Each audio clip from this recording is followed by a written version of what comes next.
Falando nessa questão do imigrante, né? Um dos motivos. Cada imigrante tem o seu motivo, né? Por que imigrou. Eu também sou um imigrante, né? Até muitas pessoas não me conhecem, né? Eu sou o Eric, eu sou o host desse podcast. Tem várias pessoas achando que ia ser um português aqui. Eu sou meio português, meio brasileiro. Acho que você também é, né? Você não comentou, mas você tem uma origem ali da região do Alto Alentejo, se eu não me engano, né? Sim, a parte da família da minha avó é da região de Porto Alegre. Porto Alegre, ok. E a do meu avô é do Viseu. Boa. Então, sim, a minha família do meu pai inteira é portuguesa, da minha mãe tem uns italianos. Sim, a minha também é mais ou menos assim. E eu, pronto, também sou um imigrante, como muitos outros, e cada um tem a sua história, né? Mas a maioria das pessoas tem como fator que fez ela mudar para outro país a segurança, é um dos principais, a questão da qualidade de vida, entre outros.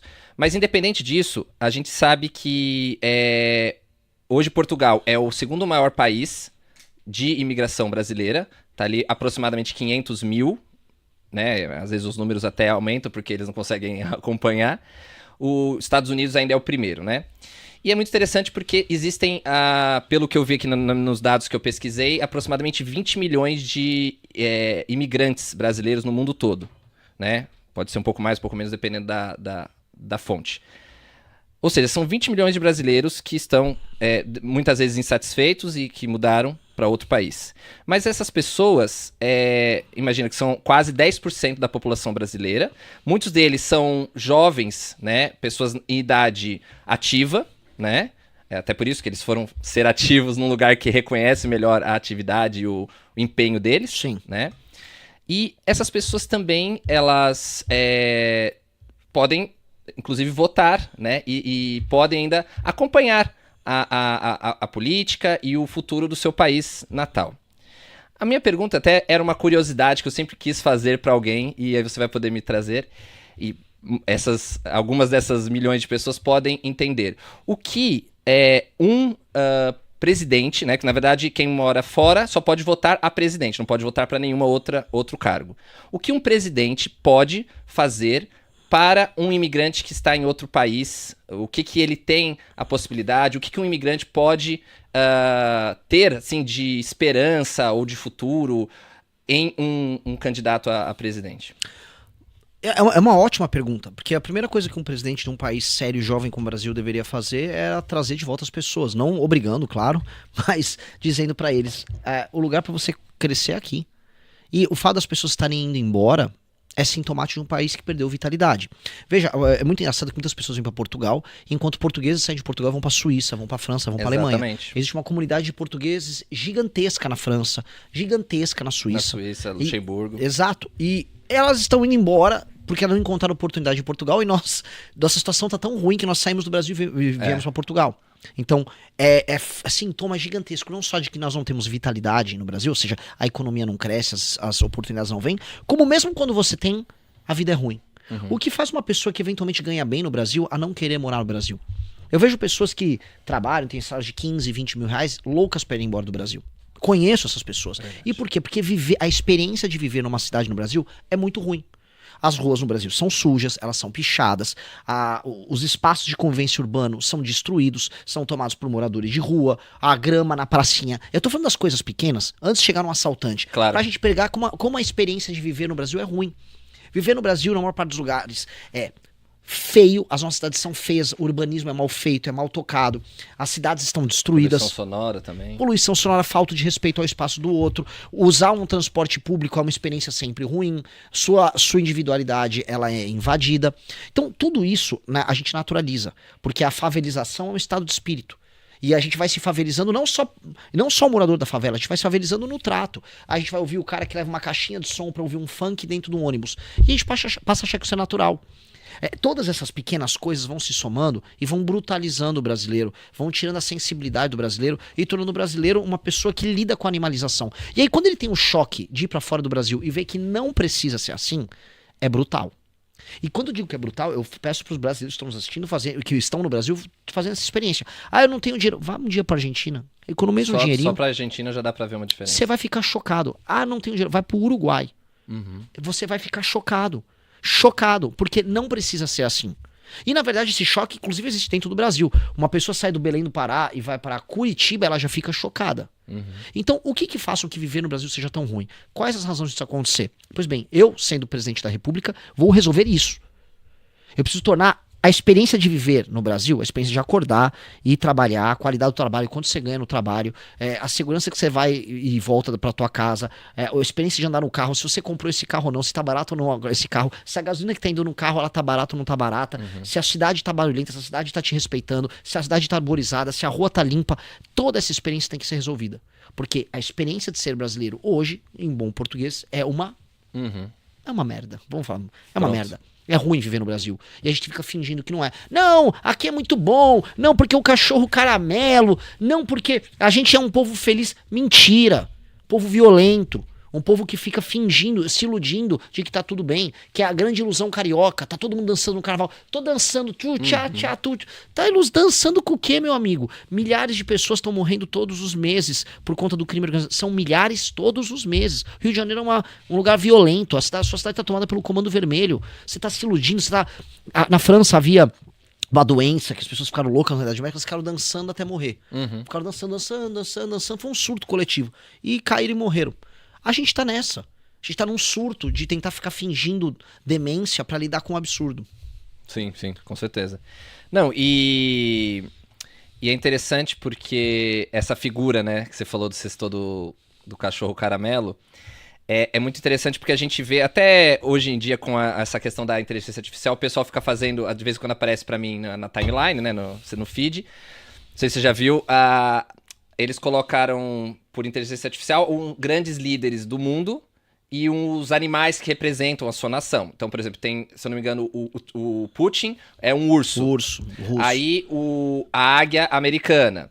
E a Inglaterra, seu leão. Exatamente. Que é o famoso. E aí, será que o animal que representa o brasileiro é um cachorro caramelo? É um cachorro abandonado. E por mais que as pessoas simpatizem, não, Renan, a gente gosta do cachorro caramelo porque toda família pobre brasileira conhece um cachorro. Meu amigo, nada contra o cachorrinho, eu amo cachorros, eu já adotei cachorros caramelo. Sim. Nada contra o cachorro, que é um animal santo, é um animal magnífico. É patrimônio tombado. É um patrimônio tombado. Agora, a autoimagem que nós criamos, querendo ou não, é similar a dele. É de alguém que se adapta ao absurdo, é alguém que sobrevive no erro. Nós não temos que nos adaptar ao absurdo, nós temos que buscar a grandeza. E só os povos que buscam grandeza que mandam. O Brasil, ele finge ter uma grandeza. E aí quando o brasileiro quer falar da grandeza, vai falar, futebol. Não, a gente tem muitas praias. Fica esse conversa de praia. Praia não quer dizer nada, é só uma praia, é uma linha costeira, uma faixa de terra banhada pelo mar. Não tem nada demais. Não, mas a gente tem muitos recursos naturais. É você que está explorando? Você está explorando o nióbio, né? Então, a qualidade de um país é a qualidade do teu povo. E quando o teu povo aceita de maneira passiva ser pequeno, ele será pequeno. E quando você é pequeno, você obedece, você não manda. Rússia manda, China manda, Estados Unidos manda, Índia tá mandando, Europa já mandou muito. A gente obedece. A nossa desgraça é obedecer. Eu não quero obedecer nada que venha do Trump. Eu não quero obedecer nada que venha do Putin. Eu não quero nada que venha do Xi Jinping. Nada que venha do Modi. Eu quero mandar. Eu quero sentar na mesa com eles. Só que hoje eu não tenho condição de sentar na mesa com eles. Porque nós tomamos decisões que nos tornam pequenos. Então a gente tem que bater nessa tecla o tempo todo. Nós aceitamos ser pequenos. Nós aceitamos ser pobres. Nós aceitamos que o Lula nos ofereça um botijão de gás. Veja que país pequeno. Sim. Eu tava explicando hoje pros portugueses. Eu fui numa TV agora. Olha, o Brasil... Um país dessa dimensão, um país com uma história, uma potencialidade gigantesca, está discutindo nessas eleições se vai ou não vai dar um botijão de gás para as pessoas, se vai ou não vai dar energia elétrica para as pessoas, e se as pessoas vão fingir que vão trabalhar menos. Agora tem uma discussão sobre escala 6x1. Sim. É uma mentira. Ninguém deveria acreditar em plano 2026, uma proposta que vem da Erika Hilton. Mas a direita está discutindo, e a direita está votando a favor da proposta da Erika Hilton, de diminuir a escala de trabalho, que vai trazer um prejuízo de mais de 200 bilhões por ano. Sim. Que vai pegar uma indústria combalida e já vai jogar no buraco. É uma loucura isso. Os brasileiros estão já fazendo jornadas de quase 7 dias por semana, com Uber, com iFood, porque eles estão precisando pagar suas contas e sustentar suas famílias. As pessoas estão escolhendo por isso. Nossa produtividade é baixa, quem dera a gente fosse a Noruega. Nós não somos a Noruega. Nós escolhemos um caminho. Não adianta falar, não, mas na França, a escala, você não está na França. Sua produtividade não é francesa, sua nação não é a França. Você apenas vai tornar a vida para quem trabalha e para quem produz mais cara e vai gerar desemprego e informalidade. Então, as nossas discussões não são discussões de quem quer virar um país sério. São discussões de quem quer brincar de fazer justiça social e politizar até a própria alma. E isso nos torna um lixo de país. Sim. Não, e essa coisa que você falou do cachorro caramelo, né? Ainda.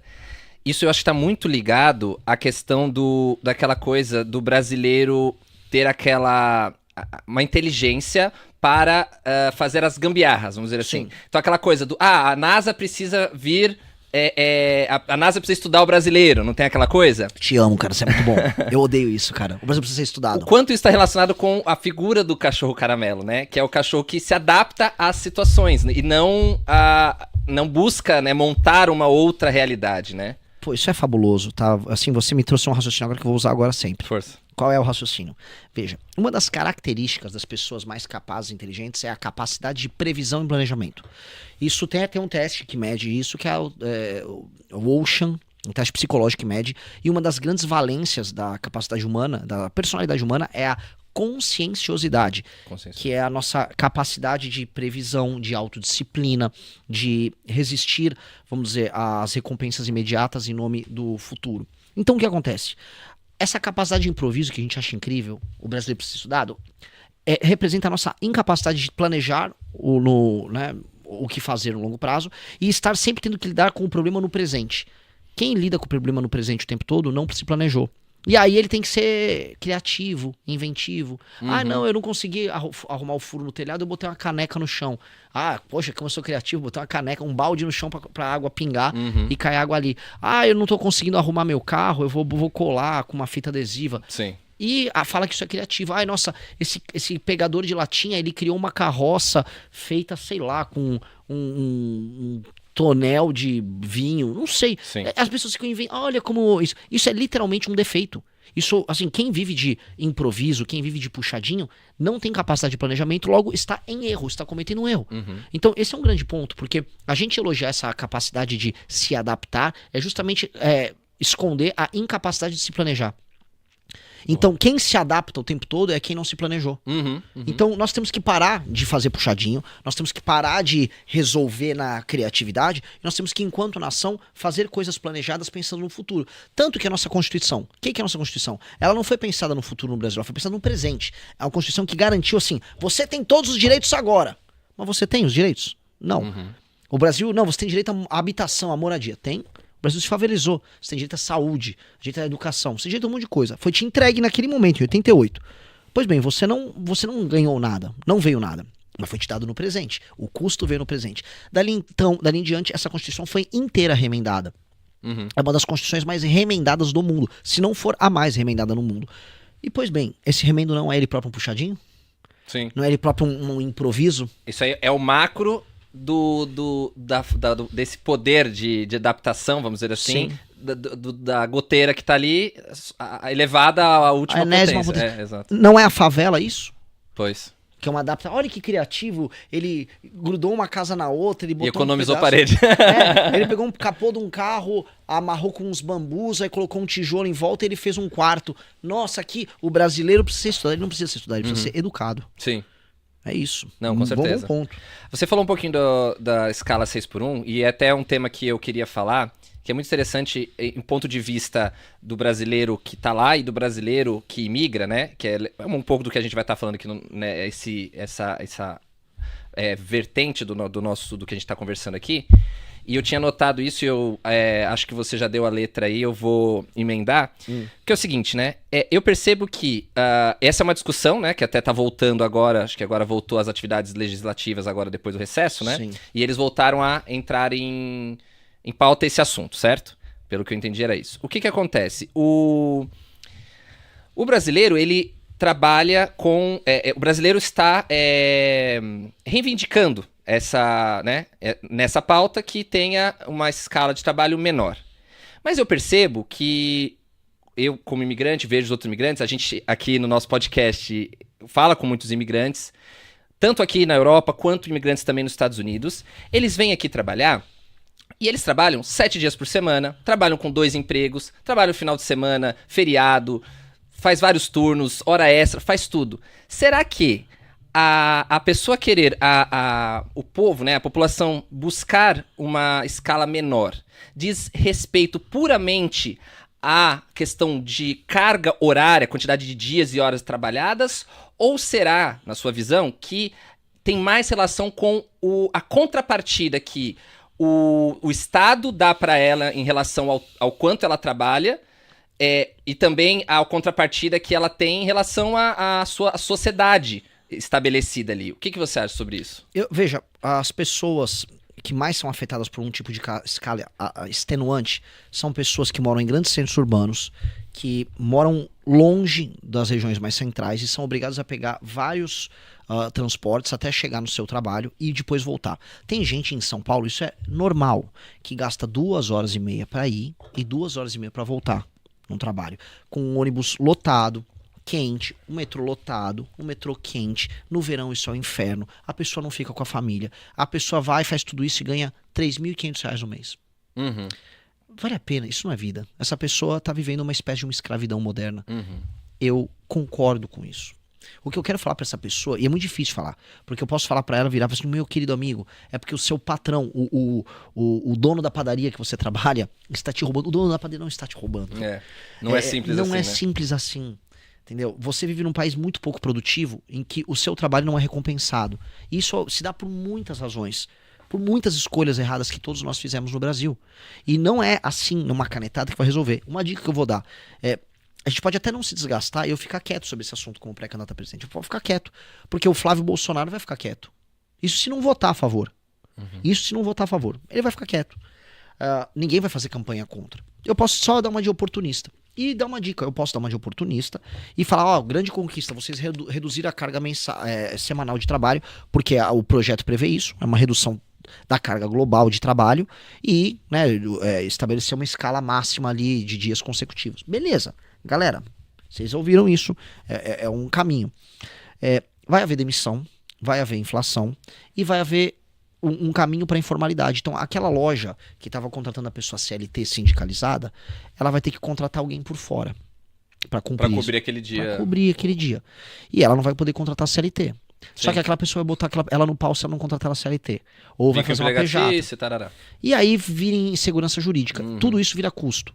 Claro. E aí fica alimentando um juiz do trabalho que ganha acima do teto constitucional numa justiça do trabalho que custa 23 bilhões de reais por ano. Se eu cortasse esses 23 bilhões de reais da justiça do trabalho, porque isso tudo pode ser assumido pela justiça civil. Não, esse negócio de ter justiça do trabalho é uma coisa brasileira e de algumas poucas nações. Você não precisa de um juizado especial para a parte do trabalho. Isso é um direito privado, entre privados, acordos celebrados entre privados. Você teria uma economia tão grande que a gente poderia tirar impostos na folha de pagamento e todo mundo se sentir um pouco mais recompensado, só de mexer nisso. Mas eu não acho que as pessoas querem ouvir isso que eu tô falando. Eu acho que é uma briga hoje perdida. Então talvez nós temos que deixar as pessoas seguirem o caminho da Erika Hilton, do Lula e dos bolsonaristas que vão ficar quietos sobre isso, e depois elas vão lidar com o problema, como já aconteceu muitas vezes no Brasil. Muitas vezes. As pessoas querem historinhas pra contar, querem uma historinha bonita. As pessoas acreditam nisso. E aí eu não sei, eu juro pra você assim, eu sei o caminho, eu olho pra isso, eu fico triste, não vou mudar minha posição, eu não vou adotar essa posição cômoda, vou perder os votos porque eu vou manter o que eu acho, vou manter o que eu penso, mas é triste, é triste, porque as pessoas olham, e o que é um ponto? As pessoas olham pra Coreia do Sul e falam, nossa, a Coreia do Sul é um país incrível, a Coreia do Sul é um país sensacional. Até os anos 90, a legislação trabalhista da Coreia do Sul, e inclusive a legislação sobre sindicatos, ela era muito clara e muito simples. Uma geração inteira trabalhou bastante e subiu os níveis de vida dela absurdamente. Depois até vieram legislações que garantiam mais direitos sindicais, por exemplo. Mas mesmo assim, até hoje a legislação trabalhista na Coreia do Sul ela é muito mais aberta, muito mais simples do que a brasileira. Os coreanos vivem o resultado de terem tido um mercado de trabalho mais aberto e mais competitivo. A China vive também. A China não tem sindicato, a China não tem nada. A China, o mercado é super livre e o trabalhador chinês está vivendo melhor do que o trabalhador brasileiro. Então, nós temos que olhar e não ficar só, olha, a China é melhor porque não rouba. Tem muita corrupção na China. A China é melhor porque ela toma escolhas que às vezes você que está me vendo discorda. E os trabalhadores chineses não estão reclamando porque eles estão ganhando mais dos trabalhadores brasileiros. Mas, eu volto a colocar, é um daqueles temas que o brasileiro ainda está iludido. E acontece, né? É um tema que a esquerda tá vencendo. Se você gostou do vídeo, não se esqueça de deixar o like e se inscrever no canal. Te vejo no próximo vídeo.